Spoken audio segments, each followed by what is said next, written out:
আজকে আমাদের আলোচনার বিষয় ট্রাভেল পারমিট, যা আপনাদের অনেকের মাঝে সাধারণ ক্ষমা, জেনারেল অ্যামনেস্টি অথবা কমনলি যারা আপনাকে আউটপাস হিসেবে পরিচিত, এই বিষয়টা নিয়ে আলোচনা করা হবে। সকলের অবগতির জন্য আমি জানাচ্ছি যে ওমান সরকার কর্তৃক কোনো প্রকার আউটপাস অথবা সাধারণ ক্ষমা অথবা জেনারেল অ্যামনেস্টি অদ্যাবধি ঘোষণা করা হয়নি। তথাপিও আমাদের দূতাবাসের অনুরোধের প্রেক্ষিতে প্রতি বৃহস্পতিবার এবং সাপ্তাহিক ছুটির দিন ব্যতীত সপ্তাহের বাকি 4 দিন প্রতিদিন আমরা 10 জন পুরুষ এবং 5 জন মহিলাকে আউটপাসের মাধ্যমে বাংলাদেশে প্রেরণ করতে পারি, যাদের কোনো প্রকার জরিমানা প্রদান করতে হয় না। দূতাবাসের এই সেবাটি গ্রহণ করতে ট্রাভেল পারমিট সংক্রান্ত দূতাবাসের ফর্ম, আপনার ওয়ার্ক ডিটেলস অথবা বায়ানাত এবং সদ্য তোলা 2 কপি পাসপোর্ট সাইজ ছবি ছাড়া অন্য কোনো ডকুমেন্ট প্রয়োজন নেই। এটা হচ্ছে আমাদের দূতাবাসের নির্ধারিত ফর্ম। আপনার ফর্মটি টাইপ করার প্রয়োজন নেই, আপনি হাতে লিখে জমা দিলেও চলবে। এখন ফর্মটি কোথায় পাবেন? দূতাবাসের তথ্য কেন্দ্রে ফর্মটি পাবেন, যা আপনাকে বিনামূল্যে প্রদান করা হবে। তাছাড়া আপনাদের সুবিধার্থে কমেন্ট বক্সে ফর্মটি অ্যাড করে দিব, যাতে করে নিজেরাই ডাউনলোড করতে পারেন। এটা হচ্ছে একজন প্রবাসী কর্মীর ওয়ার্ক ডিটেলস অথবা বায়ানাত। এই ডকুমেন্টটি আমাদের এম্বাসিতে নেই।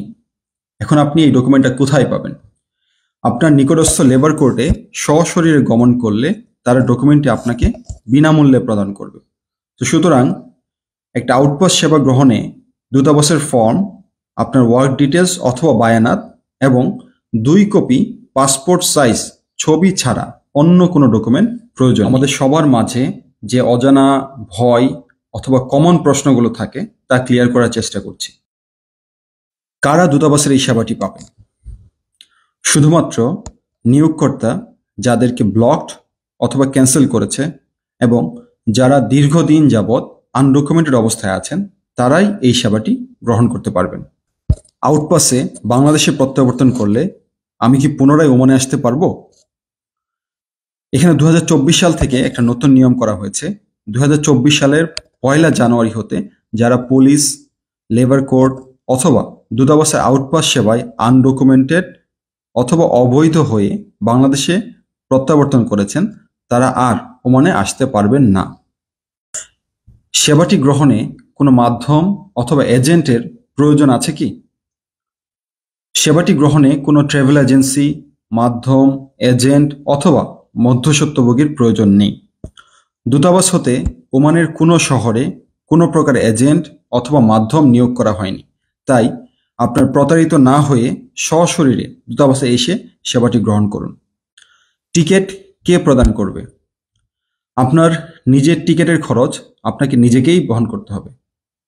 অনেকের মনে প্রশ্ন থাকে, দূতাবাস হতে আমাদের আউটপাস ফর্ম দিয়ে দেন, আমরা নিজেরাই টিকিট কেটে চলে যাব। না, আপনি এভাবে যেতে পারবেন না।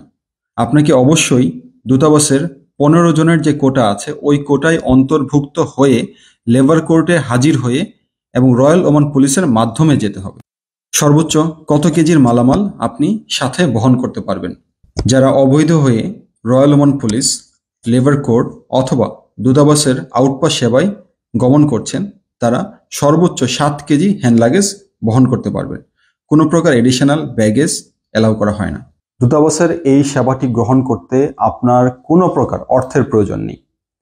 তাই কারো মাধ্যমে প্রতারিত না হয়ে আপনি সেবাটি গ্রহণ করতে সরাসরি দূতাবাসে হাজির হন। রেমিটেন্স যোদ্ধাদের ঢাকায় বিশেষ ছাড়ে রেডি ফ্ল্যাট দিচ্ছে শতভাগ বিশ্বস্ত ও নির্ভরযোগ্য প্রতিষ্ঠান প্রবাসীর সিটি। ওমানের সেরা রেট দিচ্ছে বাংলাদেশি প্রতিষ্ঠান গালফ এক্সচেঞ্জ। প্রিয়জনকে টাকা পাঠাতে আজই আসুন আমাদের যে কোনো ব্রাঞ্চে অথবা কল করুন স্ক্রিনে দেয়া নাম্বারে। গালফ এক্সচেঞ্জ, বাংলাদেশিদের প্রিয় এক্সচেঞ্জ।